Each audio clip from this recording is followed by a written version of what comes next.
Malakas ang dagundong ng kulog, kasabay ng biglaang pagbukas ng malaking gate ng mansyon ng mga De Villa.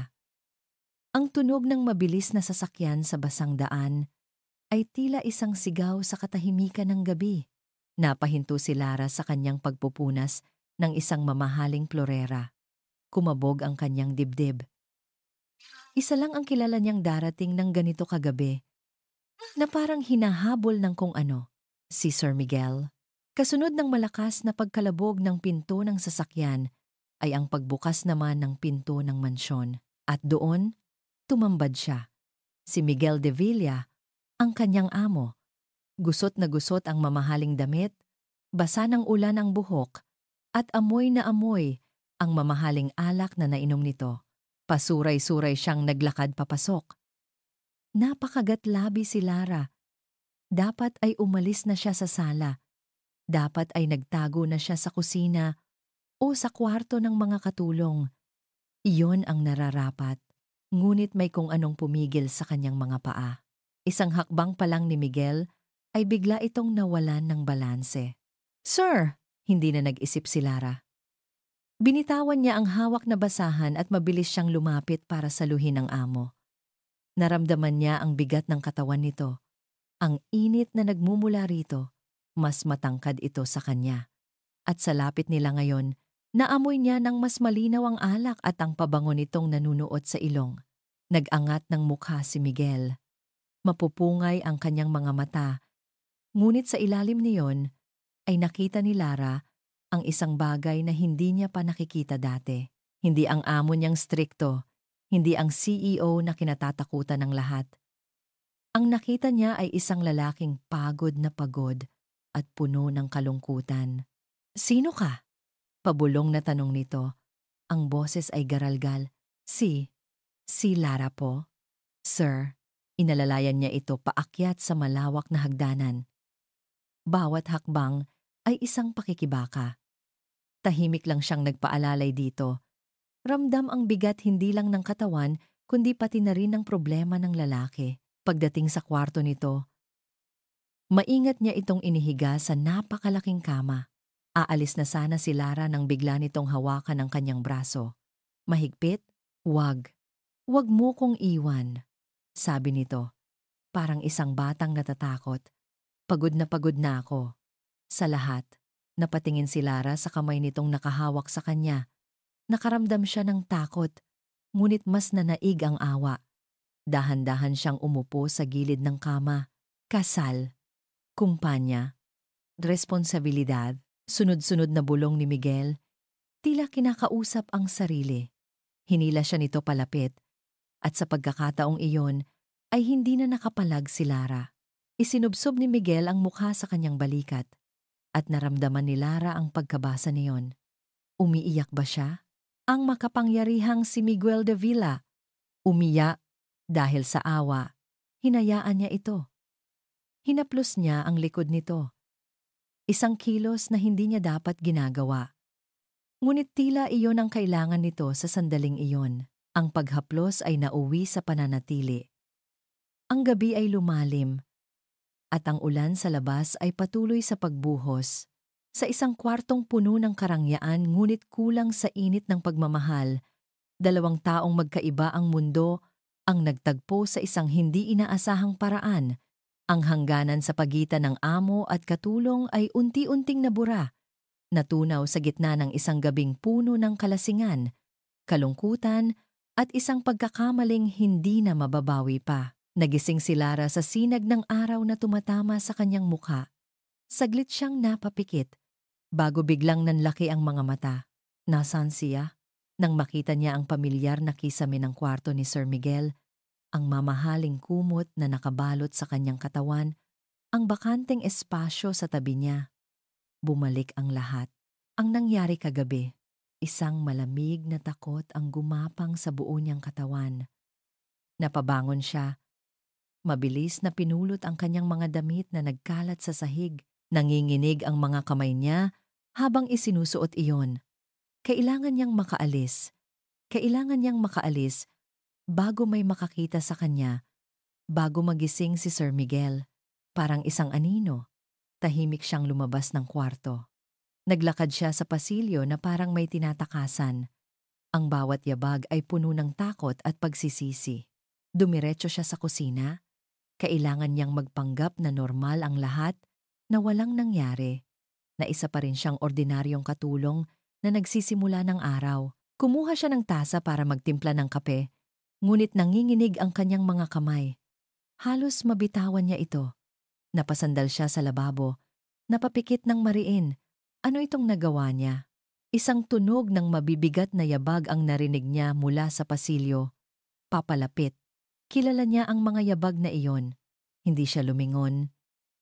Hindi niya kaya. Narinig niya ang paghinto nito sa may pintuan ng kusina. Ramdam niya ang mga matang nakatitig sa kanyang likuran. Ang katahimikan ay nakakabingi. Pagkatapos ng ilang sandali na parang walang katapusan, nagsalita ito. Ang boses ay hindi nalasing, kundi malinaw, seryoso, at malamig. Kailangan nating mag-usap. Nakatayo si Miguel sa may pinto ng kusina. Pinagmamasdan ang likod ni Lara. Ang kanyang ulo ay kumikirot dahil sa hangover, ngunit mas matindi ang kirot na nararamdaman niya sa kanyang dibdib. Isang halo ng pagsisisi at isang damdaming hindi niya mapangalanan. Nakita niya ang bahagyang panginginig ng mga balikat nito, ang pagkakayuko. Hindi ito ang babaeng matapang na sumalo sa kanya kagabi o ang babaeng nagbigay ng katahimikan sa gitna ng kanyang magulong mundo. Ang babaeng nasa harap niya ngayon ay isang katulong na takot sa kanyang amo. At kasalanan niya iyon sa library. Sabi niya, sinisikap na maging kalmado at kontrolado ang boses. Hintayin mo ako doon. Hindi niya hinintay ang sagot nito. Tumalikod na siya at naglakad patungo sa silid-aklatan, ang lugar kung saan niya isinasara ang lahat ng malalaking transaksyon. Ang lugar kung saan ang lahat ay negosyo. Kailangan niya iyon ngayon. Kailangan niya ng pader sa pagitan nila. Pagpasok niya sa library, naamoy niya ang pamilyar na amoy ng mga lumang libro at mamahaling kahoy. Nagbigay iyon sa kanya ng kaunting kapanatagan. Nagbuhos siya ng isang basong tubig at ininom iyon. Nang isang lagok, ano ang nagawa niya? Sinamantala niya ang isang inosenteng babae, ngunit habang inaalala niya ang nangyari, hindi lang pagsisisi ang naroon, nandoon din ang alaala ng kapayapaan na naramdaman niya. Isang bagay na hindi maibigay ni Katrina sa lahat ng taon na magkakilala sila. Si Katrina, ang kanyang fiancé. Maganda, matalino, galing sa tamang pamilya, perpekto sa papel. Ngunit ang mga yakap nito ay laging may kalkulasyon, ang mga halik ay may presyo. Kay Lara, kagabi, walang kapalit, mayroon lamang pag-unawa. Pumasok si Lara sa library, nakayuko pa rin. Hindi siya makatingin ng diretso. Isinara ni Miguel ang pinto. Dumagundong ang tunog niyon sa katahimikan. Umupo ka, utos niya. Itinuro ang isang silyang nasa harap ng kanyang malaking mesa. Umiling ito. Okay lang po, sir. Nakatayo na lang po. Napabuntong hininga si Miguel. Lumapit siya. Hindi sa mesa, kundi sa may bintana. Tinalikuran ito. Mas madaling magsalita kung hindi niya nakikita ang mga mata nito. Ang nangyari kagabi, simula niya, ay isang pagkakamali. It was a mistake. Narinig niya ang bahagyang paghikbi sa likuran niya at parang may kung anong tumusok sa kanyang puso. Pero pagpapatuloy niya, hindi ko gustong isipin mo na wala lang iyon. Hindi ko gustong isipin mo na pinagsamantalahan lang kita. Kasinungalingan. Pinagsamantalahan niya ito, ngunit may parte sa kanya na gustong maniwala na may mas malalim na dahilan. Umarap siya. Gusto ko itong itama, pero hindi sa paraang iniisip mo. Hindi pwedeng maging tayo. Diretsahan niyang sinabi. Alam mo na may fiancé ako. May mga responsibilidad ako na hindi ko pwedeng talikuran. Tumulo ang isang butil ng luha mula sa mata ni Lara. Mabilis niya itong pinunasan. Dito na. Ito na ang bahaging magtatakda ng lahat. Lalakarin niya ang isang mapanganib na daan, pero hindi ko kayang basta na lang kalimutan ang nangyari. Pag-amin niya, ang boses ay bahagyang bumaba. Gusto kong mag-propose ng isang kasunduan, Lara. Nakita niya ang pagkalito sa mukha nito. Mananatili kang nagtatrabaho dito, sabi niya.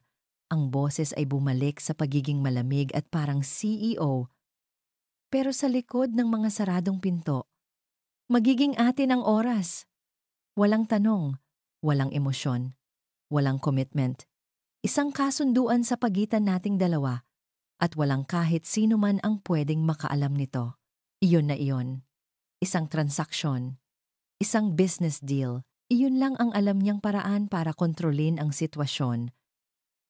Matagal na hindi nagsalita si Lara. Nakatingin lang ito sa sahig.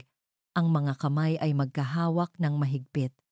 Ilang sandali pa, dahan-dahan itong tumango.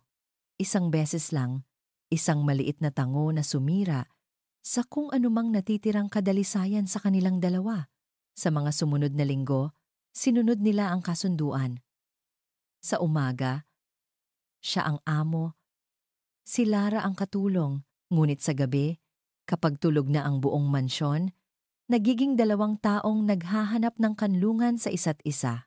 Isang gabi, habang pinagmamasdan niya itong nag-aayos ng kanyang mga gamit, napansin ni Miguel ang luma at pudpud na nitong tsinelas. Kinabukasan, umuwi siyang may dalang isang paper bag. Iniabot niya iyon kay Lara. Nang walang nagsasalita sa kanila, binuksan nito iyon at nakita ang isang simpleng pares ng sapatos. Hindi mamahalin, pero matibay at komportable. Salamat po, sir, pero hindi ko po ito matatanggap. Sabi nito, sinusubukang ibalik sa kanya. Huwag mo akong tawaging sir kapag tayong dalawa lang. Sabi niya, hindi kinuha ang paper bag at ituring mo na lang yan na bahagi ng kasunduan. Isang tawag sa cellphone ang pumutol sa kanilang sandali. Nakita ni Miguel ang pangalan sa screen, Katrina. Agad nagbago ang kanyang mukha. Bumalik ang lamig sa kanyang mga mata. Tumayo siya ng tuwid at sinagot ang tawag. Ang boses ay bumalik sa pagiging isang mapagmahal na fiancé. Hello, babe. Yes, of course, I miss you. When are you coming home? Nakita niya sa gilid ng kanyang mata ang pag-atras ni Lara. Dahan-dahan itong kinuha ang paper bag at walang imik na lumabas ng silid. Naramdaman ni Miguel ang pagkawala ng init sa kwarto. Habang kausap si Katrina, ang mga mata niya ay nakasunod sa papalayong anino ni Lara. Nang mawala na ito sa paningin, napansin niyang bigla itong napatigil sa pasilyo. Nakita niyang napahawak ito sa bibig. Tila may kung anong nagparamdam dito ng hindi maganda. Bago ito nagmamadaling tumakbo papunta sa direksyon ng banyo. Napakunot ang noo ni Miguel. Isang bahagyang pag-aalala ang gumuhit sa kanyang mukha habang patuloy na nagsasalita si Katrina sa kabilang linya. Ang pagtakbo ni Lara patungo sa banyo ay hindi natapos sa simpleng pagsusuka. Sa mga sumunod na araw, ang pagkahilo at pagduduwal ay naging palagian niyang kasama tuwing umaga. Isang takot na pilit niyang isinasantabi ang unti-unting lumalaki sa kanyang isipan. Isang takot na may dalang dalawang simpleng salita. Paano kung hindi na niya natiis? Isang hapon, habang namamalengke, palihim siyang bumili ng isang maliit na kahon sa botika. Isinukbit niya iyon sa pinakailalim ng kanyang bayong, na parang isang kontrabandong kailangan niyang itago mula sa buong mundo. Kinagabihan, hinintay niyang manahimik ang buong mansyon. Hinintay niyang mapatay ang lahat ng ilaw. Sa maliit at malamig na banyo para sa mga katulong, nanginginig ang mga kamay na binuksan niya ang kahon. Sinunod niya ang mga direksyon. Bawat kilos ay mabagal at puno ng pag-aalinlangan. Inilapag niya ang maliit na puting stick sa sahig. Hindi niya ito kayang tingnan. Napaupo siya sa sahig. Niyakap ang kanyang mga tuhod. 1 minuto, 2 minuto, 3 minuto, parang bawat segundo ay isang dagok sa kanyang dibdib. Sa wakas, pinilit niyang dumilat. Dahan-dahan niyang ibinaba ang kanyang tingin. 2 linya, Maliwanag. Walang duda. Dalawang pulang linya na sumisigaw ng katotohanang ayaw niyang harapin. Napahawak siya sa kanyang bibig upang pigilan ang isang hikbi. Buntis siya. Magkakaanak sila ni Sir Miguel. Isang bunga ng isang kasunduan. Isang bunga ng isang pagkakamali. Kinabukasan, nagdahilan siyang masama ang pakiramdam para makalabas ng mansyon. Nagpunta siya sa isang maliit na klinika sa kabilang bayan. Isang lugar kung saan walang makakakilala sa kanya. "Congratulations, buntis ka nga," sabi ng matandang doktora pagkatapos ng ilang pagsusuri. Ngunit may nakita ang doktora sa kanyang mga mata.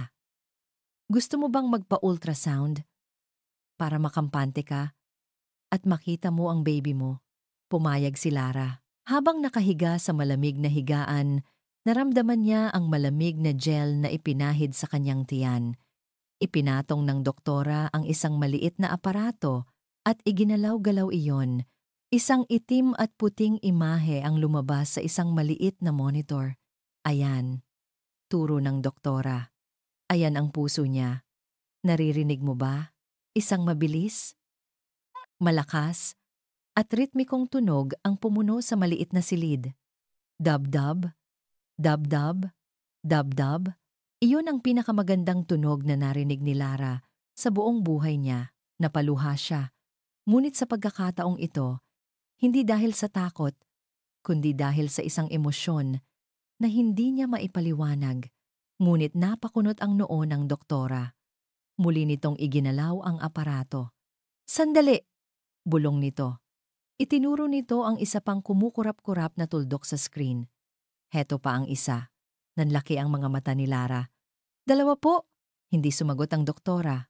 Masusi nitong sinuri ang screen. "Teka, isa, dalawa." Itinuro nito ang isa pa. Tatlo. At isa pa, apat. Bumaling ang doktora kay Lara. Ang mukha ay may halong pagkamangha at pag-aalala. "Iha, hindi lang isa ang anak mo. Hindi dalawa o tatlo. Apat sila. You're having quadruplets." Ang mabilis na pintig ng puso sa monitor ay tila lumipat sa dibdib ni Lara. Hindi siya makahinga. Apat? Apat na anak? Paano? Paano niya bubuhayin ang apat na anak? Siya na isang hamak na katulong lamang? Paglabas ng klinika, hindi alam ni Lara kung saan siya pupunta. Dinala siya ng kanyang mga paa sa isang maliit na parke. Umupo siya sa isang bakanteng bangko sa ilalim ng isang malaking puno. Hawak niya ang isang maliit na sobre na naglalaman ng resulta ng ultrasound. Nanginginig niyang kinuha ang larawan. Apat na maliliit na tuldok. Apat na pintig ng puso. Apat na buhay. Ang takot ay nandoon pa rin. Malaki at nakakaparalisa. Ngunit habang tinititigan niya ang larawan, may ibang damdamin ang unti-unting umusbong. Isang damdaming mas malakas kaysa sa takot. Pagmamahal. Isang matinding pagmamahal para sa apat na nilalang na ito na hindi pa man niya nakikita ay parte na ng kanyang pagkatao. Dinala niya ang kanyang kamay sa kanyang tiyan. Dito. Nandito sila. Hindi na mahalaga ang kasunduan. Hindi na mahalaga ang pagiging katulong niya. Ang mahalaga ay ang apat na buhay na ito. Kailangan nilang malaman ng kanilang ama. Kailangan niyang sabihin kay Miguel. Karapatan niyang malaman. Karapatan ng mga anak nila. Isang bagong tapang ang umagos sa kanyang mga ugat. Hindi na ito para sa kanya. Ito ay para sa kanila. Kinuha niya ang kanyang cellphone. Sinimulan niyang mag-type ng mensahe para kay Miguel. "Sir Miguel, kailangan po tayong mag-usap. May mahalaga po akong sasabihin." Binura niya. Masyadong formal. "Miguel, pwede ba tayong mag-usap?" Binura niya ulit. Masyadong personal. Napabuntong hininga siya. Hindi ito pwedeng idaan sa text. Kailangan niyang sabihin ito ng personal. Kailangan niyang makita ang reaksyon nito. Kailangan niyang ipaglaban ang mga anak niya. Bumalik siya sa mansyon. Ang puso niya ay determinadong kumakabog. Dumiretso siya sa lugar kung saan nila ginawa ang kanilang kasunduan, ang library. Nakahinga siya ng malalim nang makarating sa tapat ng malaking pinto na gawa sa kahoy. Itinaas niya ang kanyang kamay, nanginginig ngunit desidido. Kakalampagin na sana niya ang pinto. Ngunit bago pa man dumapo ang kanyang mga daliri sa kahoy, ang pinto ay biglang bumukas at hindi si Miguel ang nasa likod nito. Isang babae, matangkad, napakaganda, at nakasuot ng damit na mas mahal pa yata sa lahat ng sahod na natanggap niya sa buong buhay niya. Ang mga mata nito ay matalim. Sinusuri siya mula ulo hanggang paa na parang isa siyang dumi na napadpad sa mamahaling carpet. Ngumiti ito, ngunit ang ngiti ay hindi umabot sa mga mata. "Sino ka?" tanong nito. Ang boses ay malamig at puno ng awtoridad. "Anong kailangan mo sa fiancé ko?" Nasa loob ng library si Miguel, nakatayo at naghihintay nang marinig niya ang boses mula sa labas. Isang boses na pamilyar. Matamis pakinggan, ngunit para sa kanya ngayon ay tunog ng isang paparating na bagyo. "Anong kailangan mo sa fiancé ko?" Napapikit si Miguel. Bumalik si Katrina. Mas maaga ng isang linggo sa inaasahan. Mabilis siyang kumilos. Binuksan niya ang pinto. At ang eksenang tumambad sa kanya ay tila isang litratong mabagal na gumagalaw. Si Katrina, nakatayo roon na parang isang reyna, matikas at perpekto sa kanyang mamahaling damit. At sa harap nito, si Lara, na parang isang basang sisiw, takot na takot, at hindi malaman ang gagawin. Kinailangan niyang magsuot ng maskara. Mabilis. "Babe!" sabi niya. Isang pekeng ngiti ang gumuhit sa kanyang mga labi. Lumapit siya kay Katrina at niyakap ito. "You're early. You should have told me. I wanted to surprise you," sagot ni Katrina. Ngunit ang mga mata nito ay nanatiling nakatutok kay Lara. Humiwalay si Miguel sa yakap at lumingon kay Lara. Kinailangan niyang maging amo. Ang malamig at walang pakialam na amo. "Lara, anong ginagawa mo dito? Bumalik ka na sa trabaho mo." Nakita niya ang sakit sa mga mata ni Lara bago ito mabilis na yumuko.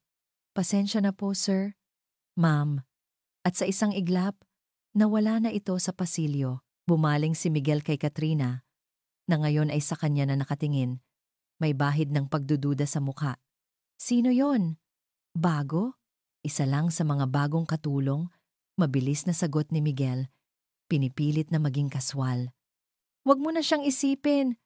Halika, I missed you." Ngunit habang akay niya si Katrina papasok sa mansyon, hindi niya maiwasang lumingon sa direksyon kung saan nawala si Lara. Nagsisimula pa lang ang gabi, ngunit pakiramdam ni Miguel ay nasa gitna na siya ng isang digmaan. Ang hapunan ng gabing iyon ay ang pinakamahabang hapunan sa buhay ni Miguel. Umupo si Katrina sa kabilang dulo ng mahabang mesa. Nagniningning sa ilalim ng ilaw ng chandelier. Walang tigil itong nagkukwento tungkol sa mga plano para sa kanilang kasal. Ang mga bulaklak na galing pa sa Europe, ang designer ng kanyang wedding gown, ang listahan ng mga bisitang kilala sa lipunan. And of course, for our honeymoon, I was thinking of the Maldives, or maybe a private villa in Tuscany. "Okay," sagot ni Miguel. Halos hindi nginunguya ang kanyang pagkain. "Okay? That's it? Miguel, darling, are you even listening?" "Of course, I am," sabi niya. Pilit na ngumiti. "Pagod lang ako sa trabaho." Ngunit ang totoo, ang kanyang mga mata ay palihim na sumusulyap sa pinto ng kusina, nag-aalala para kay Lara. Mula nang dumating si Katrina, tila naging anino na lang ito. Tahimik na nagtatrabaho, laging nakayuko. Tila napansin ni Katrina ang kanyang mga sulyap. Bigla itong tumawag sa isang matinis na boses. "Lara." Lumabas si Lara mula sa kusina, nakayuko. "Po, ma'am? My glass is empty." "Refill it," utos ni Katrina. Hindi man lang ito tinitingnan. Mabilis na lumapit si Lara at kinuha ang baso. Ngunit sa pagmamadali, bahagyang nanginig ang kamay nito at kaunting tubig ang natapon sa mesa. "Clumsy," malamig na sabi ni Katrina. "Be careful. That's a very expensive tablecloth. Pasensya na po, ma'am. Halos pabulong na sabi ni Lara, naramdaman ni Miguel ang pag-init ng kanyang ulo. Napatikom siya ng kamao sa ilalim ng mesa. Gusto niyang sumigaw, gusto niyang ipagtanggol si Lara. Ngunit, anong sasabihin niya? Anong karapatan niya? Ang anumang kilos niya ay magiging isang pag-amin. Kaya pinili niyang manahimik, at ang bawat segundo ng katahimikan ay parang isang karayom na tumutusok sa kanyang budhi. Kinagabihan, habang si Katrina ay abala sa isang mahabang business call sa terrace, nakahanap si Miguel ng pagkakataon. Dala ang isang maliit na paper bag. Tahimik siyang pumunta sa kusina. Naabutan niya si Lara na nag-iisa, naghuhugas ng mga huling pinagkainan. Lara, pabulong niyang tawag. Napatalon ito sa gulat. Sir Miguel, mabilis niyang iniabot ang paper bag. Para sa'yo. Binuksan nito iyon at nakita ang isang bote ng prenatal vitamins. Napatingin ito sa kanya, ang mga mata ay puno ng pagkalito. Para sa kalusugan mo. Sabi niya, hindi masabi ang totoong dahilan. Ito ang tanging paraan na alam niya para maipakita ang kanyang pag-aalala. Inumin mo yan araw-araw. Mag-ingat ka. Akmang may sasabihin si Lara nang may marinig silang kaluskos. Mabilis na umatras si Miguel. Sa isang sulok ng pasilyo, nakita niya ang isang anino. Ang anino ni Katrina. Saglit lang itong nagpakita bago muling nawala sa dilim. Ngunit sigurado si Miguel, nakita sila nito. Isang malamig na kaba ang gumapang sa kanyang dibdib. Itago mo yan! Bulong niya kay Lara bago siya mabilis na umalis. Na parang isang magnanakaw sa sarili niyang pamamahay. Kinabukasan, naging mas matalim ang mga mata ni Katrina. Bawat kilos ni Lara ay tila binabantayan nito. Isang hapon, habang si Miguel ay nasa kanyang library, narinig niya ang boses ni Katrina na kausap ang kanilang mayordoma. Manang LV, I want a general cleaning of the staff quarters. Ngayon na, gusto kong makita na malinis ang lahat. I want to check every room myself. Napatigil si Miguel sa pagbabasa. General cleaning? Alam niyang isa lang itong palusot, isang paraan para makapasok sa kwarto ni Lara. Ilang oras ang lumipas, pumasok si Katrina sa library. May daladalang isang maliit na bote, ang bote ng vitamins. Darling. Sabi nito sa isang matamis, ngunit nang uusig na tono. Look what I found while cleaning. Bakit may ganito sa kwarto ng isang katulong? May sakit ba siya? O baka naman, may itinatago siya? Nagpanggap si Miguel na walang alam. I wouldn't know. Baka sa kanya nga yan. Ngumiti si Katrina, isang ngiting hindi umabot sa kanyang mga mata. Siguro nga, ngunit alam ni Miguel na hindi ito naniniwala. Ang laro ay nagsimula na, at si Katrina ay hindi isang taong basta-basta na lang natatalo. Nang gabing iyon, hindi mapakali si Miguel. Mula sa bintana ng kanyang kwarto, nakita niya si Katrina sa may hardin, may kausap sa cellphone. Hindi niya marinig ang buong usapan, ngunit sapat ang lakas ng hangin para dalhin sa kanya ang ilang salita. Babaeng yan, alamin mo ang lahat. At bawat galaw. Napanood niya. Habang ibinababa ni Katrina ang telepono, ang mukha ay seryoso at determinado sa ilalim ng liwanag ng buwan. Alam na alam ni Miguel kung sino ang tinutukoy nito. Napahawak siya ng mahigpit sa kurtina. Dumating na ang reyna at nagsimula na itong manghuli. Sa paglipas ng mga araw, ang bawat sulok ng mansyon ay naging isang kulungan para kay Lara. Ang mga matang mapanuri ni Katrina ay tila nakasunod sa kanya saan man siya magpunta. Bawat kilos niya ay tinitimbang. Bawat salita ay sinusuri. Ang dating tahanan na may halong pait at tamis ay naging isang lugar ng purong takot.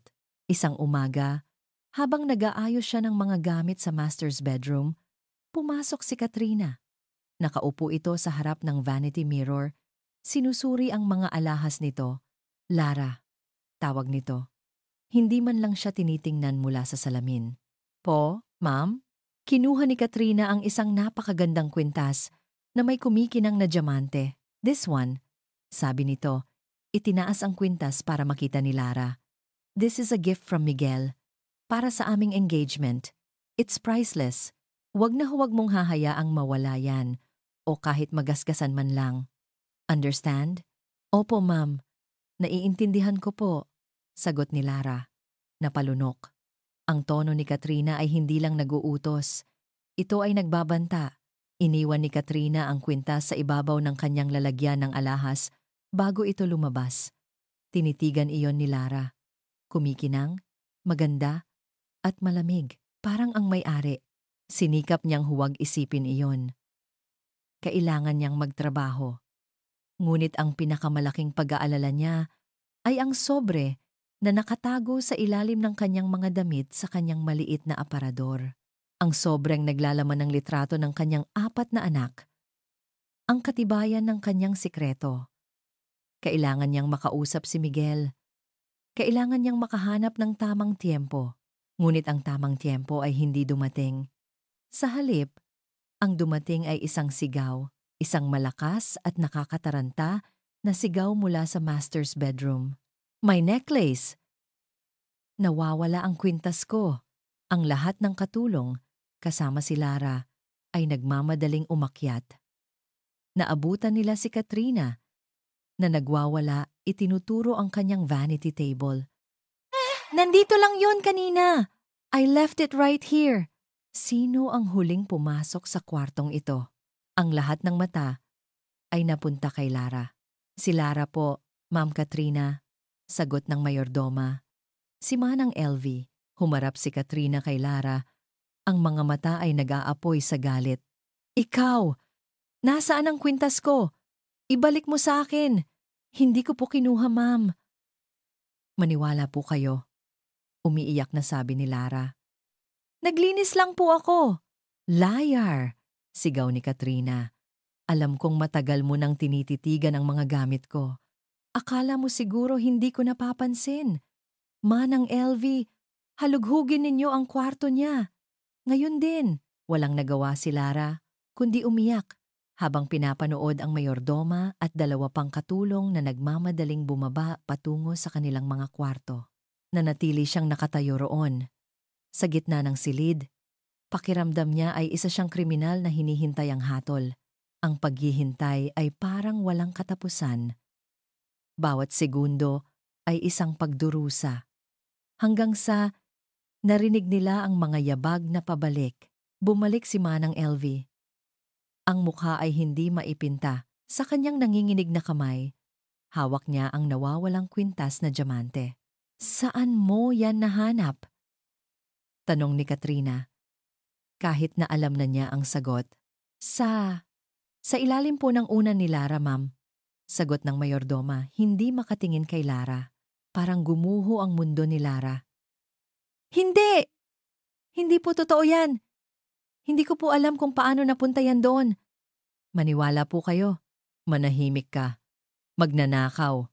Sigaw ni Katrina at isang malakas na sampal ang dumapo sa pisngi ni Lara. Napasubsob si Lara sa sahig. Hawak ang kanyang namumulang pisngi. Ang mga luha ay walang tigil sa pag-agos. Bigo. Bigo siyang ipagtanggol ang sarili. Walang naniniwala sa kanya. Ang lahat ay nakatingin sa kanya nang may pandidiri, isang bitag. Ngayon, malinaw na ang lahat. Isa itong bitag na maingat na inihanda ni Katrina. Kasabay ng pagbagsak niya sa sahig ay ang tunog ng pagdating ng isang sasakyan. Bumukas ang pinto sa ibaba. Umuwi na si Miguel. Narinig ni Lara ang mga yabag nito na nagmamadaling umakyat sa hagdan. What's going on here? Anong nangyayari? Tumakbo si Katrina papunta kay Miguel, umiyak. Miguel, thank God you're here. This girl tried to steal my engagement necklace. Ang magnanakaw. Pumasok si Miguel sa silid. Ang kanyang mga mata ay nagpalipat-lipat Mula sa umiiyak na si Katrina, sa kwintas na hawak ni Manang LV, at sa wakas, kay Lara na nakaluhod pa rin sa sahig, wasak na wasak. Tumingin siya kay Lara, at ang nakita ni Lara sa mga mata nito ay hindi awa o pag-unawa. Ang nakita niya ay isang bagay na mas masakit pa kaysa sa sampal ni Katrina, pagkadismaya, at isang malamig na pagkasuklam. "Totoo ba to, Lara?" tanong ni Miguel. Ang boses ay mababa at puno ng bigat. Umiling-iling si Lara, hindi makapagsalita dahil sa paghikbi. Ngunit bago pa siya makasagot, lumapit si Katrina. Kinuha ang isang sobre mula sa kamay ni Manang LV, ang sobre ni Lara, ang sobre mula sa klinika. "At hindi lang yan, Miguel," sabi ni Katrina. Ang boses ay puno ng tagumpay. Inihagis niya ang sobre sa sahig. Sa harap mismo ni Miguel, kumalat ang mga laman nito. Ang resibo mula sa klinika at ang maliit na itim at puting larawan. Buntis ang babaeng yan. Sinisigurado niya talagang maitali ka niya. Napatingin si Miguel sa maliit na larawan sa sahig. Ang larawan ng 4 na maliliit na tuldok. Nanigas siya. Ang mukha ay hindi maipinta. Dahan-dahan niyang itinaas ang kanyang tingin at sinalubong nito ang mga mata ni Lara. At sa mga matang iyon, nakita ni Lara ang pagtatapos ng lahat. Ang tiwala ay naging lason, ang pag-unawa ay naging paghuhusga, ang lihim na pagmamahal ay naging isang napakalaking kasinungalingan. Nakatayo si Miguel. Ang mga paa ay tila nakapako sa sahig na gawa sa mamahaling marble. Ang hangin sa silid ay bigla na lang naging mabigat. Halos hindi na siya makahinga. Ang lahat ng ingay ay nawala. Ang tanging nakikita niya ay ang maliit at malabong litrato sa sahig. 4 na tuldok, 4 na pintig ng puso. Ang mga salita ni Katrina ay umalingamngaw sa kanyang isipan. Paulit-ulit na parang isang sirang plaka. Buntis ang babaeng yan. Sinisigurado niya talagang maitali ka niya. Buntis, ang kwintas, ang vitamins, ang lahat ng palihim na kilos, ang lahat ng pag-aalala niya. Bigla, ang lahat ng iyon ay nagkaroon ng ibang kahulugan sa kanyang isipan. Isang masakit at maruming kahulugan. Hindi ito pag-iingat. Ito ay plano. Hindi ito pagmamahal. Ito ay paninilo. Ang init ng pagkadismaya ay kumalat sa kanyang dibdib, na mabilis na naging isang nag-aalab na galit. Galit hindi lang kay Lara, kundi sa sarili niya. Nagpagamit siya. Nagpauto siya. Si Miguel de Villa, na kayang basahin ang intensyon ng pinakatusong business rival, ay naging isang tanga sa kamay ng isang simpleng katulong. Dahan-dahan niyang itinaas ang kanyang tingin mula sa litrato at tumingin kay Lara, ang babaeng nakaluhod sa sahig, umiiyak. Ay hindi na ang Lara na nagbigay sa kanya ng kapayapaan. Sa mga mata niya ngayon, isa na itong estranghero, isang mahusay na aktres. "Totoo ba?" tanong niya. Ang boses niya ay walang emosyon, mas malamig pa kaysa sa ulan na nagsisimula ng pumatak sa labas. Nakita niya ang pag-asa sa mga mata ni Lara nang magtanong siya. Isang munting kislap na umaasang pakikinggan siya. Tumango ito habang umiiyak. "Miguel, pakinggan mo muna ako." Magpapaliwanag Huvak, isang salita lang. Ngunit sapat na iyon para patayin ang kislap sa mga mata nito. Tumalikod si Miguel. Hindi niya kayang tingnan ang mukha nito. Ang bawat luha nito ngayon ay parang lason sa kanyang paningin. Naramdaman niya ang tagumpay ni Katrina. Lumapit ito sa kanya, humawak sa kanyang braso. "See, Miguel, I told you. These kinds of people, they will do anything for money." Pagkatapos ay bumaling ito sa mga guwardya na nakaantabay na sa may pinto. "Ano pang hinihintay ninyo?" sigaw ni Katrina. Ang boses ay puno ng kapangyarihan. "Palabasin ninyo ang magnanakaw na yan. Dalhin ninyo sa labas. At wala siyang pwedeng dalhin kahit ano. Ang suot lang niya sa katawan niya. Now, Dalawang unipormadong guwardiya ang pumasok at marahas na hinawakan ang mga braso ni Lara. Hindi! Maawa po kayo! Sir Miguel, tulungan mo ako! Pagmamakaawa ni Lara, ang mga mata ay nakatutok kay Miguel, naghahanap ng tulong, ng kahit anong awa, ngunit nanatili siyang nakatalikod. Bawat sigaw nito ay parang isang martilyong pumupukpok sa kanyang puso, ngunit ang pader ng kanyang pride at nasaktang ego ay mas mataas. Hinayaan niyang mangyari ang lahat. Narinig niya ang pagkaladkad sa kanya palabas ng silid. Narinig niya ang kanyang mga hikbi habang siya'y kinakaladkad pababa ng hagdanan. Narinig niya ang malakas na pagbukas at pagsara ng pinto ng mansyon. Pagkatapos, katahimikan. Isang nakakabinging katahimikan. Lumapit si Katrina, niyakap siya mula sa likod.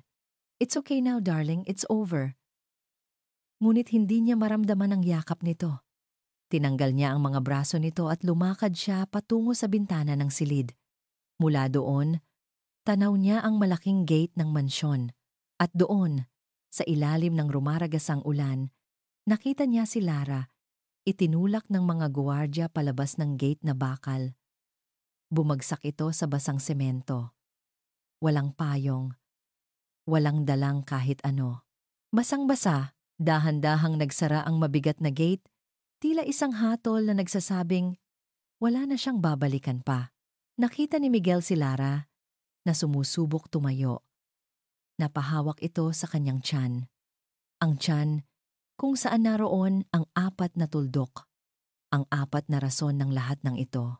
Napahawak siya sa bintana. Ang mga daliri ay namumuti sa higpit ng hawak. Napanood niya itong maglakad palayo, pasuray-suray, hanggang sa lamunin na ito ng dilim at ng malakas na buhos ng ulan. Nang mawala na ito sa kanyang paningin, doon lang niya naramdaman ang isang bagay na mainit na dumaloy sa kanyang pisngi. Isang luha.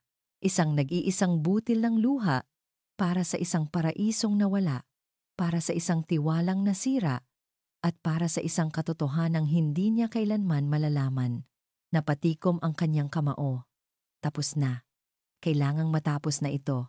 Sa labas ng gate, sa gitna ng kawalan, hindi na kinaya ng mga paa ni Lara. Nanlabo ang kanyang paningin.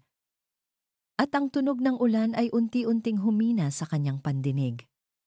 Ang huling naramdaman niya ay ang malamig at matigas na semento bago siya tuluyang nilamon ng dilim. Isang humaharurot na van ang biglang huminto. Isang lalaking driver ang mabilis na bumaba. Dala ang isang malaking payong. Miss! Miss! Gising! Nang hindi ito sumagot, binuhat ng mabuting loob na driver ang walang malay na katawan ni Lara at maingat na isinakay sa kanyang sasakyan. Nakita niya ang terminal ng bus hindi kalayuan. Doon niya ito dinala.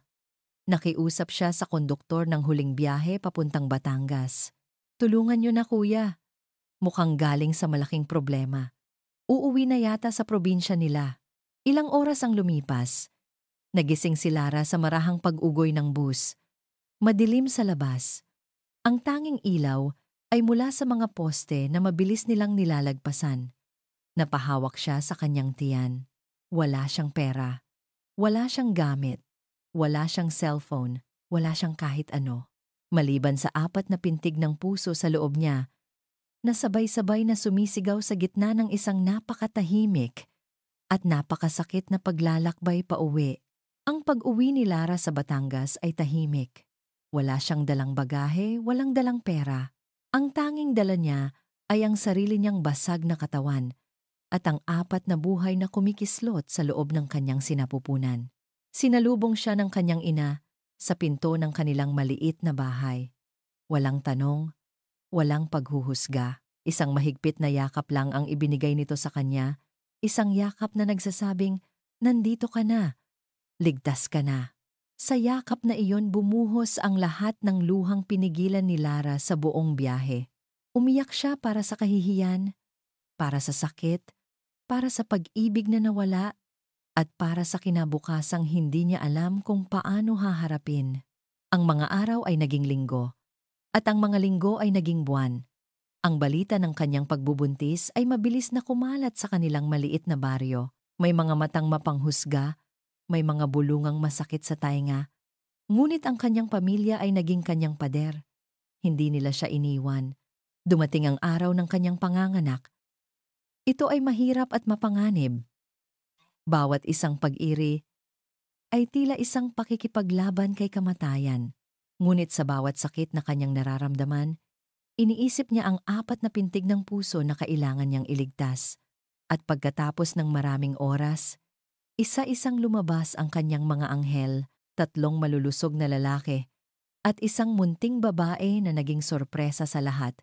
Marco, Mateo, Lucas, at ang bunso, si Lucia. Nang unang beses niyang mayakap ang 4 na maliliit na sanggol, nawala ang lahat ng sakit. Nawala ang alaala ni Miguel. Nawala ang anino ni Katrina. Ang tanging natira ay isang pagmamahal na napakalaki at napakadalisay. Isang pagmamahal na pumuno sa bawat basag na piraso ng kanyang puso. Ang mga sumunod na taon ay isang magulo ngunit masayang panahon. May mga gabing halos hindi na siya natutulog, nagpapalit ng lampin, nagpapatulog ng isang sanggol, habang ang 3 pa ay sabay-sabay na umiiyak. May mga araw na halos hindi na niya alam kung paano pagkakasyahin ang kakarampot nilang kita para sa gatas at pagkain. Ngunit ang pagiging ina ang nagbago sa kanya. Ang dating Lara na laging nakayuko at takot ay unti-unting nawala. Pinalitan ito ng isang inang palaban, isang inang handang magtrabaho mula umaga hanggang gabi. Nagsimula siyang magluto ng mga kakanin, mga resip na natutunan pa niya sa kanyang lola. Nagtayo siya ng isang maliit na mesa sa harap ng kanilang bahay. Biko, puto, kutsinta. Ang kanyang maliit na negosyo, sa tulong ng kanyang ina, ay unti-unting umunlad. Naging kilala ang kakanin ni Lara sa kanilang lugar. Dahil sa sarap at linis, ang kanyang mga anak ang naging kanyang mundo. Ang 4 na maliliit na mukha ang nagbibigay sa kanya ng lakas para bumangon tuwing umaga at harapin ang anumang pagsubok. Sila ang kanyang 4 na rason para mabuhay. Isang hapon, habang pinapakain niya ang mga bata, na ngayon ay nasa 4 na taong gulang na, biglang nagtanong ang isa sa kanyang mga anak na lalaki, si Mateo. "Inay, bakit po kami valapong, Papa?" Napatigil si Lara sa pagsubo ng pagkain. Ang tanong ay simple, galing sa isang inosenteng bata. Ngunit para kay Lara, ito ay isang punyal na bumaon ng diretso sa kanyang puso. Binuksan muli ang isang sugat na akala niya ay naghilom na. Pinilit niyang ngumiti. "Ang papa ninyo. Nasa isang malayong lugar siya, anak." "Malayo po? Babalik pa po ba siya?" tanong naman ni Lucas. Hinaplos ni Lara ang buhok ng anak. "Hindi ko alam, anak. Hindi ko alam." Pagkatapos ay mabilis niyang iniba ang usapan. Ngunit ng gabing iyon, habang pinagmamasdan niya ang 4 na natutulog niyang anghel, bumalik ang sakit. Bumalik ang alaala ng isang gabing maulan sa mansyon ng mga De Villa. Kinabukasan, maaga siyang gumising. Mayroon siyang malaking order ng kakanin mula sa isang pamilya sa bayan. Isinakay niya ang mga bilao sa isang tricycle at nagpunta doon para personal na ihatid. Habang nasa biyahe, sinisikap niyang alisin sa isip ang mga tanong ng kanyang mga anak. Kailangan niyang maging matatag para sa kanila. Pagdating sa bayan, habang nagbababa siya ng mga bilao, isang sasakyan ang dumaan sa kanyang harapan. Isang itim at makintab na sasakyan. Mamahalin, ang uri ng sasakyan na hindi mo madalas makikita sa kanilang simpleng probinsya. Ngunit hindi lang iyon. May kung anong pamilyar sa sasakyang iyon. Ang tatak, ang anyo. Ito ang uri ng sasakyan na madalas niyang nakikitang ginagamit noon ni. Biglang kumabog ng napakabilis ang kanyang puso. Napatigil siya sa kanyang ginagawa. Ang mga mata niya ay nakasunod sa papalayong sasakyan. Imposible. Bulong niya sa sarili. Nananaginip lang ako. Pilit niyang iwinaksi ang nasa isip. Maraming mayayamang tao sa mundo. Maraming katulad na sasakyan. Ngunit kahit anong pilit niya, ang kaba sa kanyang dibdib ay ayaw mawala. Isang kaba na may dalang takot at isang maliit, nakalimutan ng emosyon pag-asa. 4 na taon. 4 na taon na ang lumipas. Para kay Miguel de Villa, ang 4 na taon na iyon ay parang isang mahabang walang katapusang araw. Ang mga umaga ay nagsisimula sa amoy ng mamahaling kape at mga financial reports. Ang mga gabi ay nagtatapos sa lasa ng mamahaling whiskey at katahimikan. Nakatayo siya ngayon sa harap ng salaming bintana ng kanyang opisina sa pinakatuktok ng De Villa Tower. Sa ilalim niya, kumikinang ang mga ilaw ng buong Metro Manila. Isang dagat-dagatan ng mga pangarap at ambisyon. Dati, ang tanawing ito ay nagbibigay sa kanya ng pakiramdam ng kapangyarihan. Ngayon, wala na. Para na lang siyang nanonood ng isang pelikulang paulit-ulit niyang napanood. Ang kanyang kumpanya ay mas matagumpay kaysa dati. Ang kanyang pangalan ay mas kinikilala. Ang kanyang buhay ay perpekto sa paningin ng lahat. Ngunit sa loob, siya ay hungkag.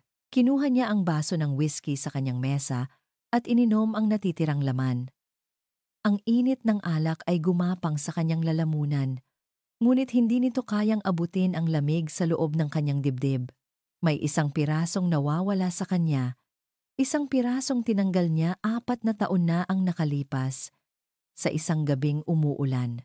Ang pinto ng kanyang opisina ay bumukas. Pumasok si Katrina, dala ang perpektong ngiti at suot ang isang damit na nagkakahalaga ng sahod ng isang ordinaryong empleyado sa loob ng 1 taon. Darling, bati nito. Lumapit para sa isang halik sa pisngi. Kanina pa kita hinihintay sa baba. Akala ko ba magdi-dinner tayo? May tinatapos lang ako. Sagot ni Miguel. Hindi gumagalaw mula sa pagkakatayo. Napansin ni Katrina ang baso sa kanyang kamay. Miguel, nagiinuman ka na naman? May halong iritasyon sa boses nito. We need to talk tungkol sa kasal. It's been 4 years. 4 na taon na nating pinopospon. What are people saying? Humarap si Miguel. Katrina, hindi ito ang tamang oras. Busy ang kumpanya. Lagi namang busy ang kumpanya. Tumaas na ang boses ni Katrina. Ano ba talaga ang problema, Miguel? Ayaw mo na ba? Kasi kung hindi sa ganun. Putol niya. Ang boses ay pagod na. Okay, we'll talk about it. Soon. Just not tonight. Isang mahabang katahimikan ang namagitan sa kanila. Alam ni Miguel na hindi ito ang sagot na gusto nitong marinig. Ang ideya ng pagpapakasal, ng pagtayo sa altar kasama si Katrina, ay parang isang sakal sa kanyang leeg. Bumuntong hininga si Katrina, tila sumusuko na. Fine. Kinuha nito ang kanyang purse. May tatawagan lang ako sa labas. Lumabas ito ng opisina, isinara ang pinto ng may kaunting diin. Sa labas, sa may reception area, nag-aayos ng mga dokumento sa mesa ang tapat na assistant ni Miguel, si Mateo. 10 taon na siyang nagsisilbi kay Miguel. Kilala niya ang kanyang amo, mas kilala pa marahil kaysa sa sarili nito. At sa loob ng 4 na taon, nakita niya ang unti-unting pagkamatay ng liwanag sa mga mata nito. Dumaan si Katrina sa kanyang harapan, abala na sa kausap sa cellphone. Hindi nito napansin si Mateo habang naglalakad ito patungo sa elevator. Ilang beses ko bang sasabihin sa inyo na kailangan ko ng mas mahabang palugit? Narinig ni Mateo na sabi ni Katrina sa kausap. Ang boses ay galit at pabulong. Hindi ninyo ba alam kung gaano kalaki ang utang na loob ng pamilya namin sa inyo? Just give me more time. Malapit na. Malapit na kaming ikasal. Napatigil si Mateo sa kanyang ginagawa. Utang? Palugit? Anong pinagsasasabi ni Ma'am Katrina? Ang alam ng lahat, ang mga Gonzales ay isa sa mga pinakamayamang pamilya sa bansa. Biglang may naalala si Mateo. Isang alaala mula sa isang maulang gabi, 4 na taon na ang nakalipas. Naalala niya ang eksena sa kwarto. Ang sigawan. Naalala niya ang pagkaladkad kay Lara palabas. At ang pinakanaalala niya sa lahat ay ang itsura ni Katrina matapos ang lahat. Habang si Sir Miguel ay nakatingin sa bintana, wasak na wasak, nakita ni Mateo ang isang munting ngiti sa mga labi ni Katrina. Hindi iyon ang ngiti ng isang biktima. Iyon ay ang ngiti ng isang mananalo sa isang sugal, ang narinig niyang usapan sa telepono. Ang alaala ng ngiting iyon. Bigla, ang mga piraso ng puzzle ay nagsimulang magkabit sa kanyang isipan. May mali. May napakalaking mali sa kwentong alam nilang lahat dahil sa kanyang katapatan kay Miguel. Isang desisyon ang nabuo sa isip ni Mateo. Hindi niya hahayaang magpatuloy ang paghihirap ng kanyang amo. Kung mayroong sikretong nakatago, kailangan niya itong malaman. Para kay Sir Miguel, kinabukasan, sinimulan ni Mateo ang kanyang sariling imbestigasyon. Ang una niyang ginawa ay hanapin ang mga dating kasambahay na naroon noong araw na iyon. Nalaman niya na ang mayordoma, si Manang LV, ay matagal nang nagretiro at umuwi na sa probinsya nito sa Laguna. Isang araw ng Sabado, hindi nagpaalam si Mateo. Nagmaneho siya papuntang Laguna. Natagpuan niya ang maliit, ngunit malinis na bahay ni Manang LV. Ang matanda ay nagulat nang makita siya. Ngunit nang sabihin ni Mateo ang pakay niya, ang gulat sa mukha nito ay napalitan ng takot. Wala akong alam dyan, Mateo. Sabi ni Manang LV. Nanginginig ang mga kamay habang nagtitimpla ng kape. Halos matapon nito ang mainit na tubig. Manang, para po kay Sir Miguel ito, pakiusap ni Mateo. 4 na taon na po siyang parang patay na naglalakad. Kung may alam po kayo sa nangyari kay Lara, kailangan niya pong malaman. Napayuko si Manang LV at nagsimulang umiyak ng tahimik. Hindi ako pwedeng magsalita, Mateo. Pinagbantaan niya ako. Sino po? Si Ma'am Katrina? Tumango ang matanda. May inutos sa akin si Ma'am Katrina noon. Isang bagay na hindi ko kayang sabihin. Isang bagay na habang buhay kong pagsisisihan. Lunes ng umaga. Ang araw ay sumisikat sa Maynila, ngunit sa loob ng opisina ni Miguel de Villa, isang bagyo ang malapit ng mamuo. Pumasok si Mateo sa opisina. Ang kanyang mukha ay seryoso. Ang kanyang mga kamay ay may hawak na isang brown envelope. Isinara niya ang pinto sa likuran niya. Isang kilos na nagsasabing ang pag-uusapan nila ay hindi para sa pandinig ng iba. Sir, simula niya, ang boses ay matatag. May kailangan po kayong malaman. Nakatayo si Miguel malapit sa bintana. Hawak ang kanyang tasa ng kape. Tumingin siya sa kanyang assistant. Bahagyang napakunot ang noo. What is it, Mateo? Kung tungkol yan sa merger, I'm about to. Hindi po ito tungkol sa kumpanya. Sir, putol ni Mateo. Tungkol po ito kay Lara. Sa pagbanggit pa lang ng pangalan, natigilan si Miguel. Binitawan niya ang tasa sa mesa. 4 na taon niyang sinubukang ibaon ang pangalang iyon sa pinakamalalim na bahagi ng kanyang alaala. Inilatag ni Mateo ang laman ng envelope sa ibabaw ng makintab na mesa ni Miguel. Isang recorded na confession mula sa cellphone at ilang mga dokumento. Nagpunta po ako kay Manang LV. Sabi ni Mateo. Inamin niya po ang lahat. Pinindot ni Mateo ang play sa kanyang cellphone. Ang nanginginig na boses ni Manang LV ang pumuno sa katahimikan ng opisina. Si Ma'am Katrina po ang nag-utos sa akin. Inutusan niya akong itago ang kwintas sa ilalim ng unan ni Lara. Sabi niya, kung hindi ko gagawin, sisiguraduhin niyang mawawala ng trabaho ang anak kong nasa abroad. Patawarin niyo po ako. Bawat salita ay parang isang suntok sa sikmura ni Miguel. Nanlamig ang buo niyang katawan. Ang kwintas, isang patibong.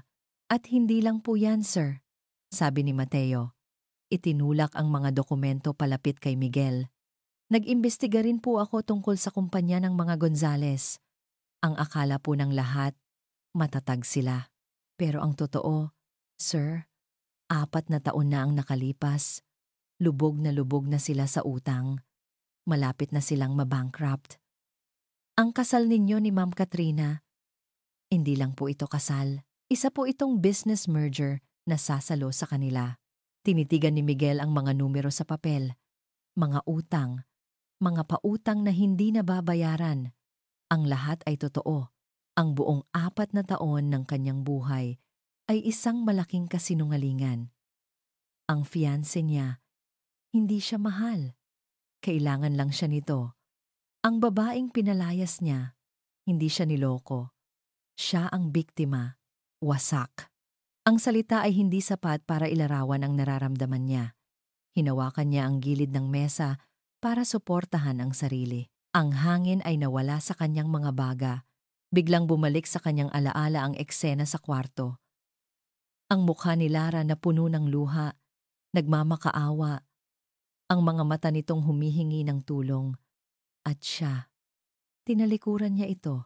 Hinusgahan niya ito. Itinulak niya ito sa impyerno. Isang malakas na tunog ang umalingaw-ngaw sa opisina. Sinuntok ni Miguel ang salaming bintana. Hindi ito nabasag, ngunit isang sapot ng mga bitak ang gumuhit dito, sumasalamin sa durog niyang pagkatao. Isang sigaw na puno ng sakit, puno ng pagsisisi, ang kumawala mula sa kanyang lalamunan. Kasabay noon, bumukas ang pinto. Pumasok si Katrina, nakangiti. "Darling, I was thinking..." Natigilan ito nang makita ang eksena. Si Mateo na nakatayo sa gilid at si Miguel na nakasuntok sa bintana. Ang mga kamay ay nagdurugo. "Miguel, what happened?"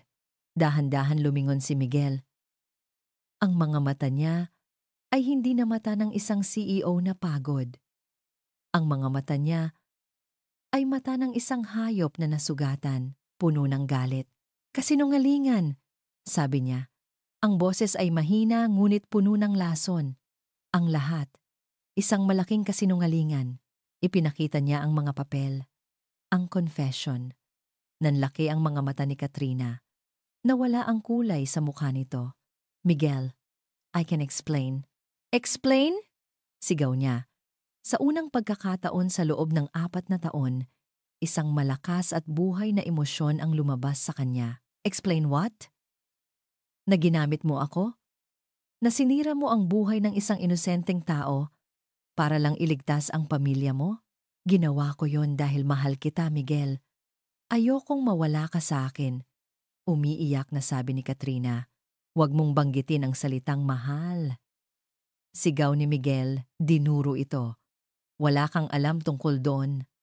Ang kasal, tapos na. Ang deal, tapos na. Lahat tapos na. Get out!" "Miguel, please," he said. "Get out." Sa takot, umatras si Katrina at mabilis na lumabas ng opisina. Nang magsara ang pinto, ang lakas na ipinakita ni Miguel ay biglang nawala. Napaluhod siya sa sahig, sa gitna ng kanyang magarang opisina.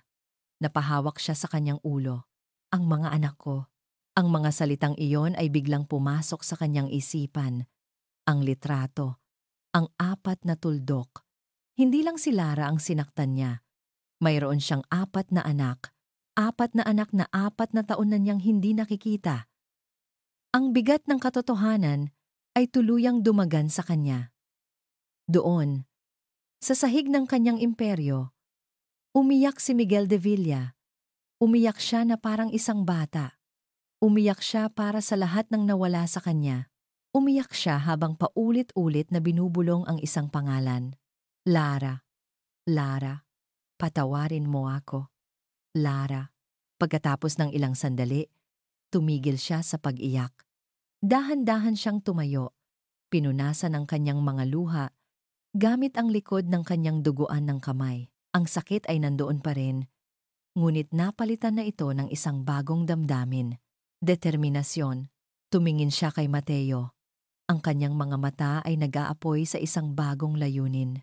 "Hanapin mo siya," utos niya. Ang boses ay basag ngunit puno ng kapangyarihan. "Hanapin mo si Lara at ang mga anak ko.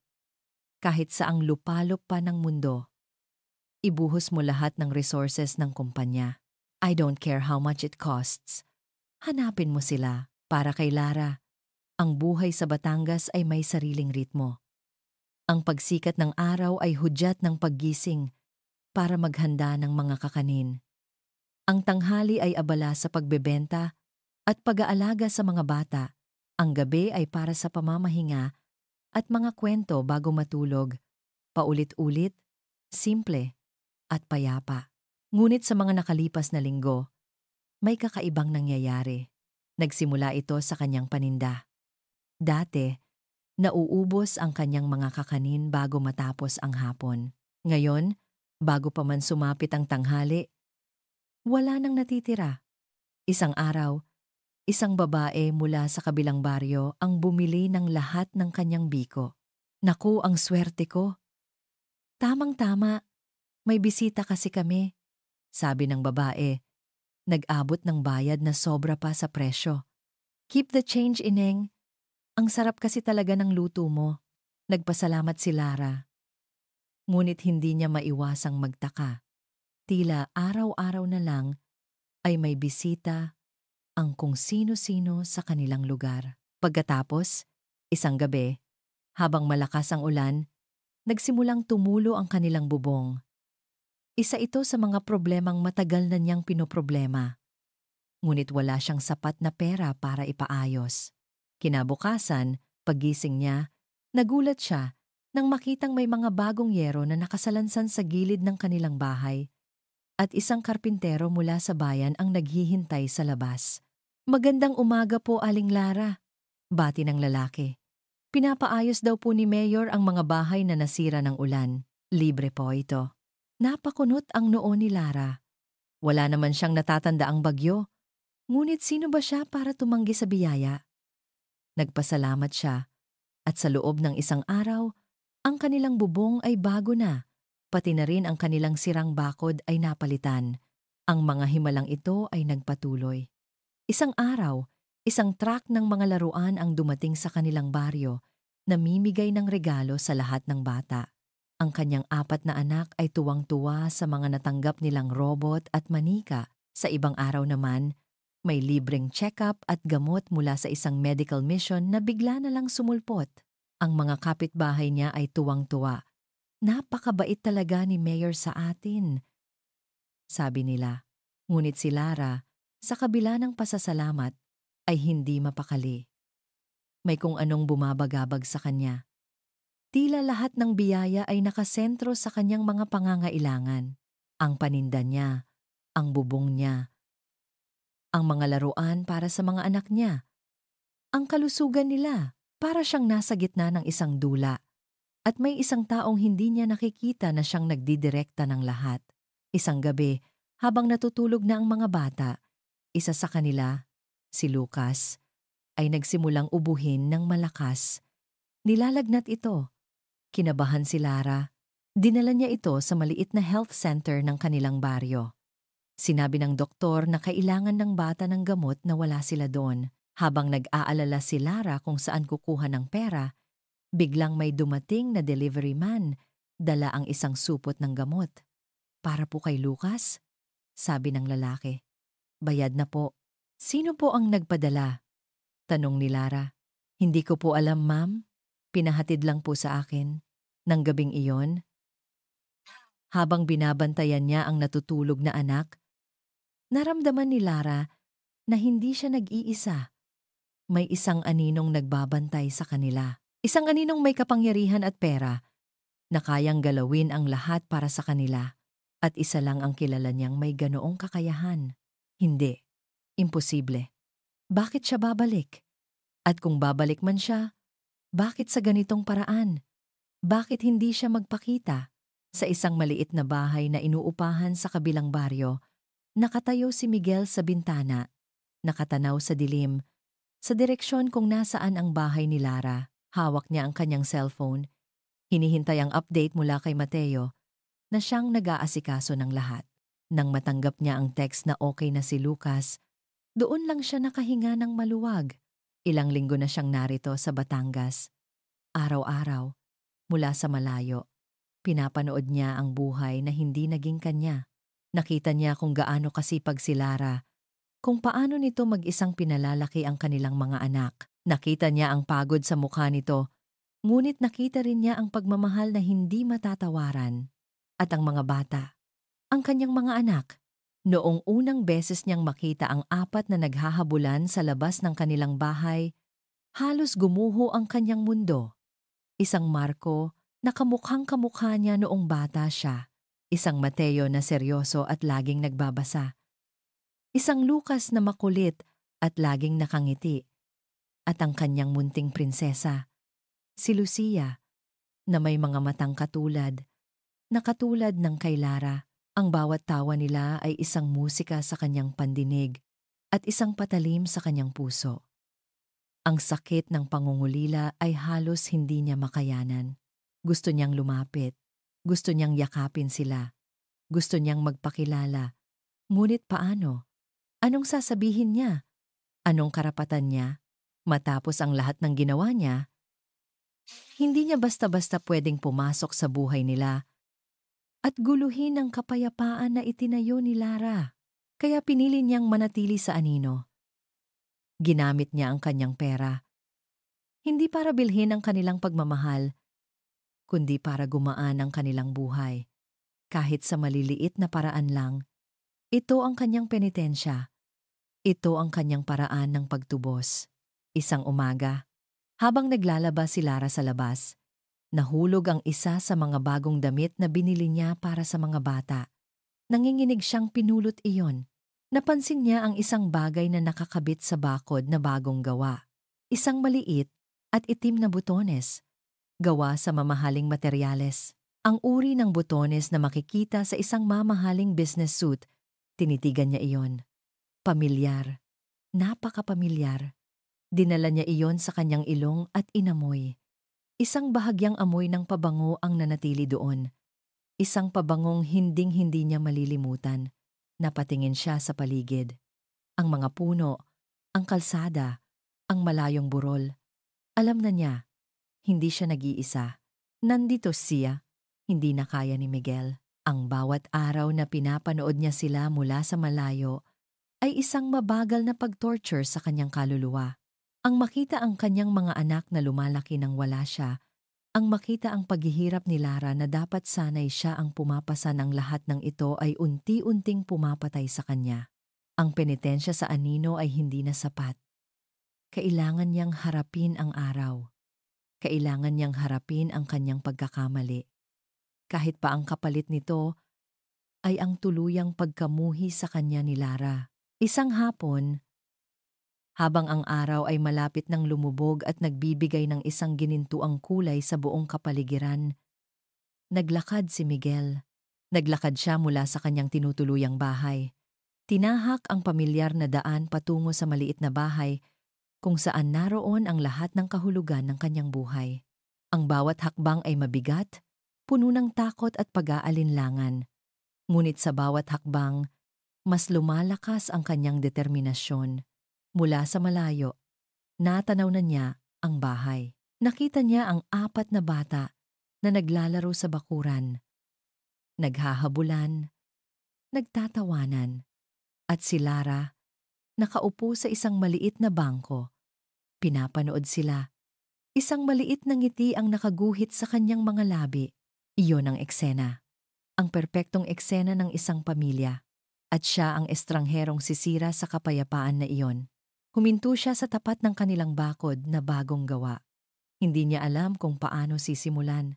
Tumingin lang siya, si Lucia. Ang kanyang anak na babae, ang unang nakapansin sa kanya. Huminto ito sa pagtakbo at itinuro siya. Inay, may tao po, napalingon si Lara. Ang ngiti sa kanyang labi ay unti-unting nawala nang makita niya kung sino ang nakatayo sa labas. Nanigas siya sa kanyang kinauupuan. Ang butones na hawak niya kaninang umaga ay biglang parang nag-init sa kanyang bulsa. Totoong ga, nandito siya. Ang lalaking minahal niya. Ang lalaking sumira sa kanya. Ang ama ng kanyang mga anak. Mas payat siya ngayon. May mga guhit na ng pagod at pagsisisi sa kanyang mukha na wala dati. Ngunit siya pa rin iyon. Ang tindig, ang mga mata. Si Miguel. Nagkatinginan sila. Sa pagitan nila ay isang bakod na kahoy, ngunit ang totoong harang ay 4 na taon ng sakit, luha, at mga salitang hindi nasabi. Tumahimik ang mga bata. Nararamdaman ang bigat sa pagitan ng dalawang matanda. Lumapit sila sa kanilang ina. Nagtago sa likod nito. Ang kanilang mga maliliit na mata ay puno ng kuryosidad na nakatingin sa estranghero. Si Miguel ang unang kumilos. Dahan-dahan niyang binuksan ang maliit na gate at pumasok sa bakuran. Bawat hakbang niya sa lupa, kung saan naglalaro ang kanyang mga anak, ay parang isang pagtapak sa sagradong lugar. Huminto siya ilang talampakan mula kay Lara. Lara, sabi niya, ang pangalan nito ay parang kalawang sa kanyang dila, matagal na hindi nabibigkas. Ang boses niya ay basag. Tumayo si Lara. Ang unang emosyon na lumabas sa kanya ay galit. Anong ginagawa mo dito? Tanong niya. Ang boses ay nanginginig ngunit malamig. Paano mo kami nahanap? Hindi mahalaga kung paano. Sagot ni Miguel. Ang mga mata ay nagsusumamo. Ang mahalaga, nandito ako. Para saan? Para muli kaming saktan? Para muli kaming paalisin? Kulang pa ba ang ginawa mo? Walang salitang makakapantay sa sakit na naririnig niya mula sa boses ni Lara. Walang pagtatanggol. Walang dahilan. Isang bagay lang ang kaya niyang gawin. Dahan-dahan, lumuhod si Miguel de Villa sa lupa, sa harap ni Lara at ng 4 na anak na hindi siya kilala. Yumuko siya. Ang kanyang noo ay halos sumayad sa lupa. Patawad. Sabi niya, ang salita ay garalgal dahil sa mga luhang nagsisimula ng mamuo sa kanyang mga mata. Patawarin mo ako, Lara. Wala akong ibang sasabihin kundi yon. Patawad. Nagulat si Lara sa kanyang ginawa. Ang makapangyarihang CEO nakaluhod sa lupa. Nalaman ko na ang lahat. Pagpapatuloy ni Miguel, hindi pa rin nag-aangat ng tingin. Ang totoo, tungkol sa kwintas, tungkol kay Katrina, tungkol sa lahat. Naging tanga ako, Lara. Naging bulag ako. Pinaniwalaan ko ang isang kasinungalingan dahil mas madaling paniwalaan iyon kaysa harapin ang katotohanan na nahuhulog na ako sa'yo at sa katangahan kong iyon. Sinira ko ang lahat. Itinaas niya ang kanyang mukha. Ngayon, ang mga luha ay malaya nang dumadaloy sa kanyang mga pisngi. Hindi ako humihingi na tanggapin mo ako. Hindi ako humihingi na mahalin mo ako ulit. Nandito ako para humingi ng tawad. At para sabihin sa iyo na sa bawat araw sa loob ng 4 na taon, pinagsisihan ko ang gabing iyon. Pinagsisihan kong pinalayas kita. Nakatayo lang si Lara, pinapakinggan ang lahat. Ang galit sa kanyang puso ay nakikipaglaban sa awa. Ang sakit ng nakaraan ay nakikipaglaban sa katotohanang nasa harap niya ngayon, isang lalaking wasak na wasak. Umalis ka na, sabi ni Lara. Ang boses ay mahina na. Kailangan ko ng panahon para mag-isip. Tumango si Miguel. Hindi siya nagreklamo. Dahan-dahan siyang tumayo. Maiintindihan ko. Tumingin siya sa 4 na batang nakatago sa likod ng kanilang ina. Isang mahabang, masakit na tingin. Pagkatapos ay tumalikod siya. Pero hindi ako aalis sa bayan na to, sabi niya, bago tuluyang lumabas ng gate. Maghihintay ako, kahit gaano katagal. Napanood ni Lara ang kanyang pag-alis.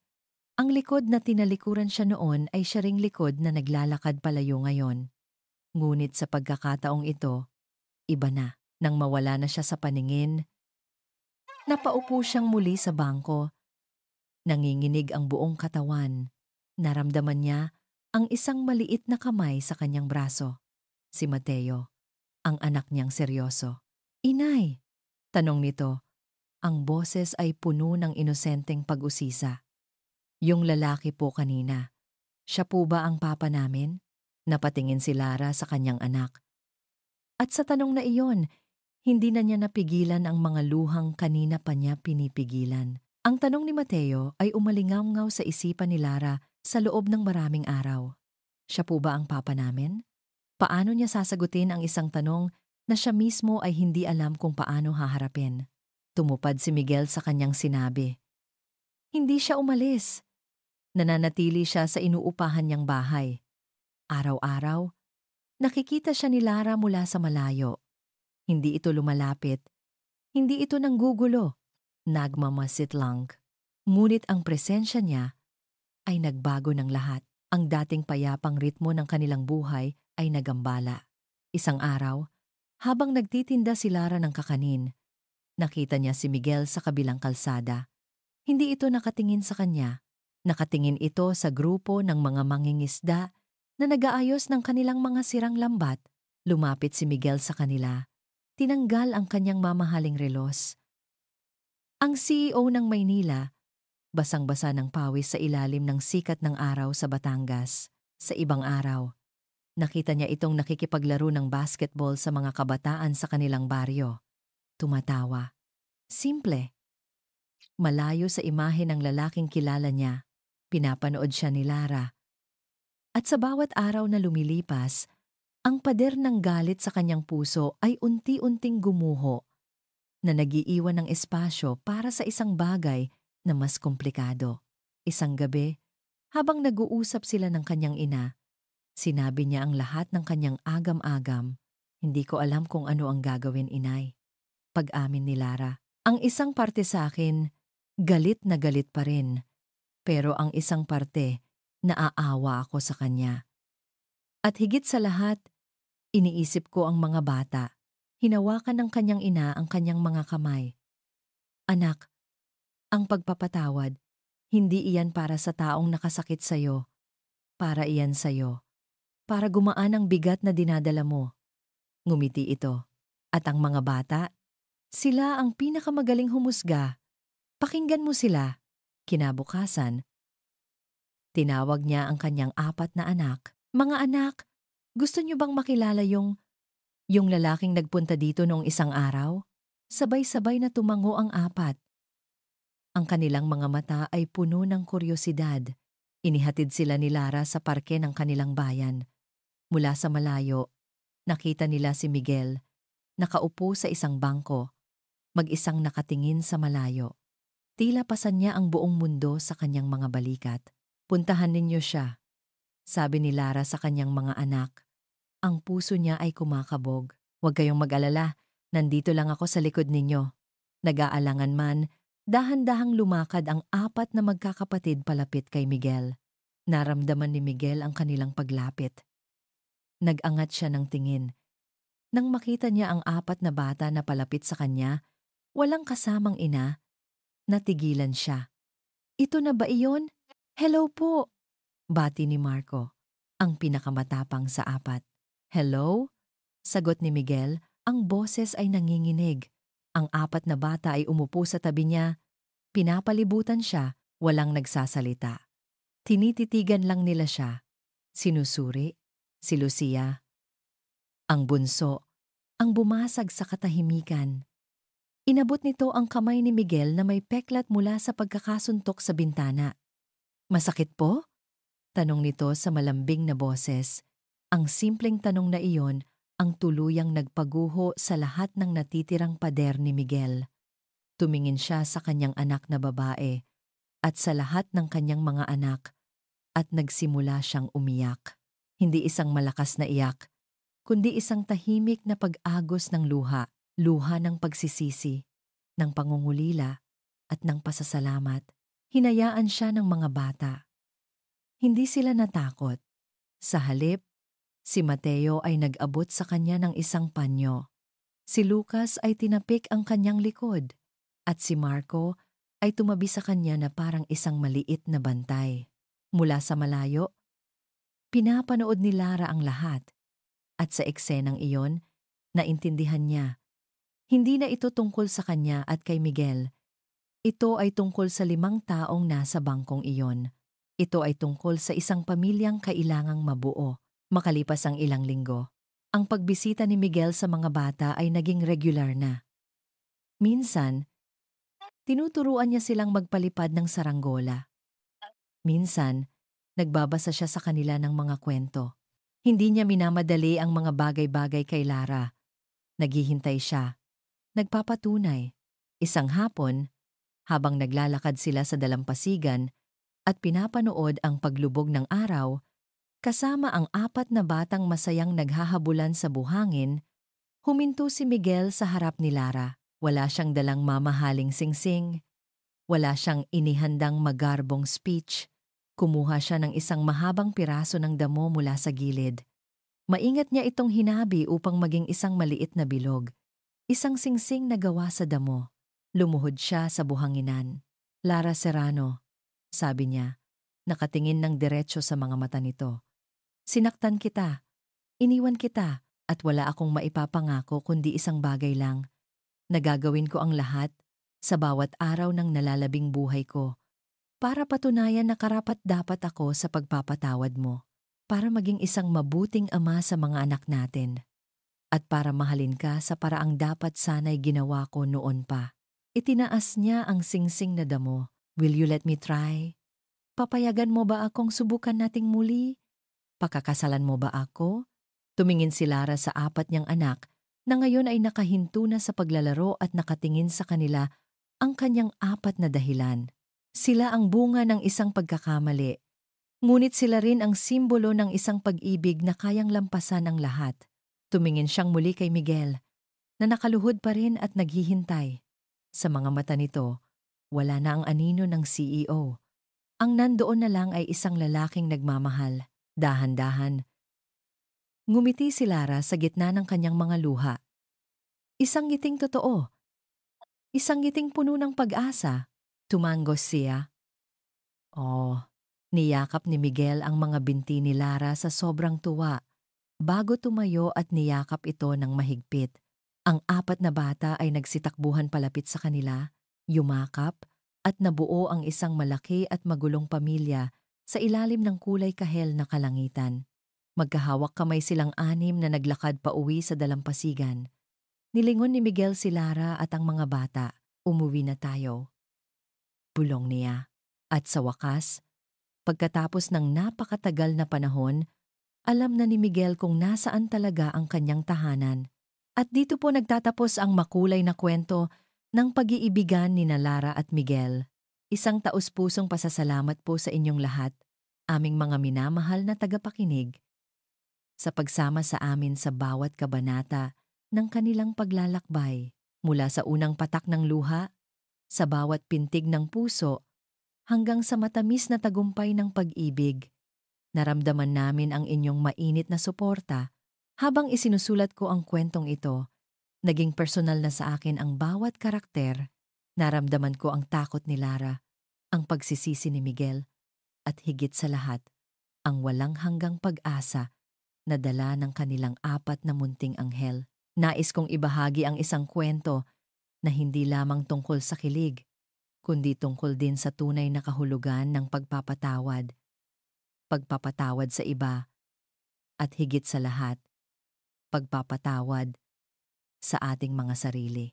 Sana po, sa pamamagitan ng kwento ni Lara at Miguel, na ipaalala natin sa isa't isa na ang tunay na pag-ibig ay hindi natatagpuan sa karangyaan o perpektong sitwasyon. Ito ay isinisilang sa gitna ng mga pagkakamali, pinapatibay ng mga pagsubok, at pinaninindigan sa kabila ng sakit. Ito ay ang pagpili na bumangon, magpatawad, at magsimulang muli, dala-dala ang pag-asang hatid ng bawat bagong umaga. Maraming salamat po sa pag-iyak, pagtawa, at pag-asa kasama namin. Hangad namin na muli kayong makasama sa mga susunod pa nating kwento. Ano po ang masasabi ninyo sa kwentong ito? Huwag po kayong mag-atubiling iwan ang inyong mga komento sa ibaba. Nais po naming marinig ang inyong saloobin. Hanggang sa muli, nagmamahal, Sweet Kilig Peho.